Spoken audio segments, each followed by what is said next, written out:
ఇక వరదలకు ఇళ్లల్లో మొత్తం సామానంతా బయటకు కొట్టుకు వచ్చిన సిచ్యుయేషన్ మనం చూస్తున్నాం. కాలనీలో బురద పరిస్థితిపై మరిన్ని వివరాలు మా ప్రతినిధి భువన అందిస్తారు.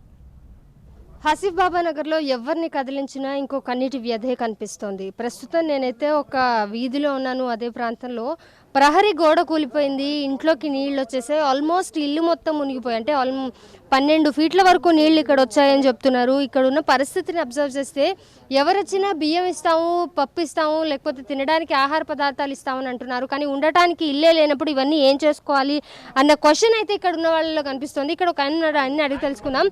మీకు ఎప్పుడైనా ఇంత నీళ్లు ఎప్పుడైనా మీరు ఈ ప్రాంతంలో చూసారా? లేదు, ఇది ఫస్ట్ టైం. ఇంతకుముందు వచ్చినాయి కానీ సి బ్లాక్లో వచ్చినాయి, 6-7 ఫీట్ల లోపల నీళ్ళు వచ్చేటివి. కానీ ఈ ఫస్ట్ టైము ఇది 4 రోజుల నుంచి ఏం చేసిందంటే చెరువు అవుతుంది, ఇప్పుడు నీళ్ళు ఇడుస్తాం, ఇప్పుడు ఇడుస్తాం అని 4 రోజుల నుంచి రోజు నైట్ మొత్తం నిద్ర లేకుండా ఉన్నాం. 4 రోజులు, 3 రోజులు అయిన 4వ రోజు ఏమైంది, అది 1:10 నిమిషాలకు మా అబ్బాయి ఫ్రెండు ఇట్లా సంగతి అక్కడ నీళ్ళు పెంచిండ్రు. నెట్వర్క్ ఏమైందంటే అప్పుడే 5 నిమిషాల తర్వాత నేను ఫోన్ చేస్తాను. మళ్ళీ 5 నిమిషాలు ఫోన్ చేసి నీళ్ళు వదిలిపెట్టింది. 5 నిమిషాల లోపల వీళ్ళు కాల్ చేయకపోతే మీరు కొట్టుకుపోతారని చెప్పేసాను. అదే మూమెంట్లో 5 నిమిషాల లోపల పిల్లలు పండుకొని ఉన్నారు. వాళ్ళని లేపి ఆ గేట్లో ఇడిచిపెట్టాను. ఆ గేట్లోకి ఇడిచిపెట్టి మళ్ళీ రిటర్న్ ఫోన్ ఛార్జింగ్ తీసుకుందాం, మళ్ళీ రిటర్న్ పెట్టరికే మాకు మోకాల నీళ్ళు వచ్చిన బడి ముష్కిల్గా బచాయించుకున్నాం.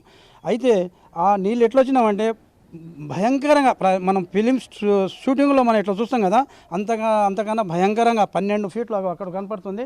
12 ఫీట్లతో వచ్చింది. మా ఇంట్లో ఉన్న వస్తువులు మాదే కాదు, నా వస్తువులు అయితే మొత్తం పోయినాయి.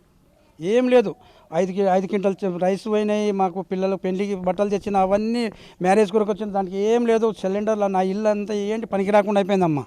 ఇంకోటి దీని కాకుండా ఏ ఇంట్లోకి చూసినా కానీ మొత్తం బురదతో నిండి ఉంది.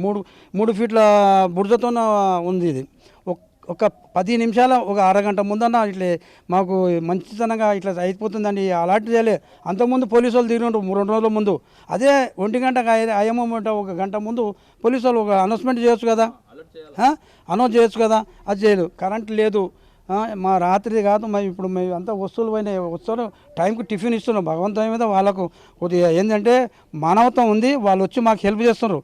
కానీ ఈ పరిస్థితి ఏం చేయాలి మేము? మా ప్రభుత్వం ఏం అనుకుంటున్నది? ఇది కాని పని కదా. ఈ అయిన దానికి ప్రభుత్వం మాకు హెల్ప్ చేయాలని మేము ఏ లీడర్లే కానీ ఎవరిని కానీ మేము ఆశిస్తలేము. ప్రభుత్వం మాకు ఇవి వచ్చిందంటే ఎమ్మెల్యే వచ్చి ఏం చేస్తాడు, ఎవరు వచ్చి ఎంపీ చేంజ్ చేస్తారు, మాకు లేదు. గవర్నమెంట్ అఫీషియల్గా ఎవరైనా వచ్చి దాన్ని వెరిఫై చేసుకొని మాకు మా ఆస్తి ఎంత నష్టమైంది, మాకు ఎంత అయింది, ప్రతి ఇంటికి తిరిగి అది ఏర్పాటు చేస్తే మాకు చాలా సంతోషం. ఇది ప్రశ్న ఇక్కడ ఉన్న వాళ్ళందరూ కూడా చెప్తున్నమాట. విజువల్స్లో మనం కనుక చూస్తే ఏ ఇల్లు కూడా, అంటే ఇప్పుడున్న పరిస్థితుల్లో ఈ ప్రాంతాల్లో జీవనం సాగించాలన్నా కూడా చాలా వరకు కష్టంగానే ఉంటుంది. ఎందుకంటే ఇదంతా క్లియర్ అవ్వడానికి ఖచ్చితంగా ఒక 2 నుంచి వారం రోజులు పట్టే అవకాశం ఉంది. ఇదంతా అయ్యేలోపు కనుక ఒకవేళ పొరపాటున వాటర్ బోర్న్ డిసీజెస్ కనుక వచ్చినా కూడా ఇక్కడ ఉన్న వాళ్ళల్లో అధిక మొత్తంలో హాస్పిటలైజ్డ్ అవ్వాల్సిన పరిస్థితులు కూడా వచ్చే అవకాశం ఉంది.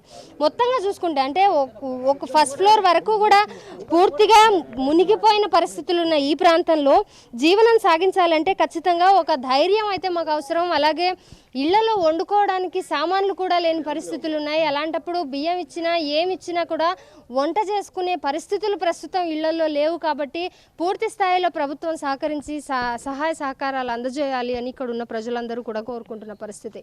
కెమెరా పర్సన్ సురేష్తో భువన, TV9 హైదరాబాద్. మరో 3 రోజుల పాటు భారీ వర్షాలు కురుస్తాయని వాతావరణ శాఖ హెచ్చరించింది. ఇటు చూస్తే చెరువులు నిండిపోయాయి, కాలనీల్లో వరద తగ్గటం లేదు. దీంతో మళ్లీ వర్షం కురిస్తే ఏం జరుగుతుందో అనే భయంతో హైదరాబాద్ వాసులు వణికిపోతున్నారు.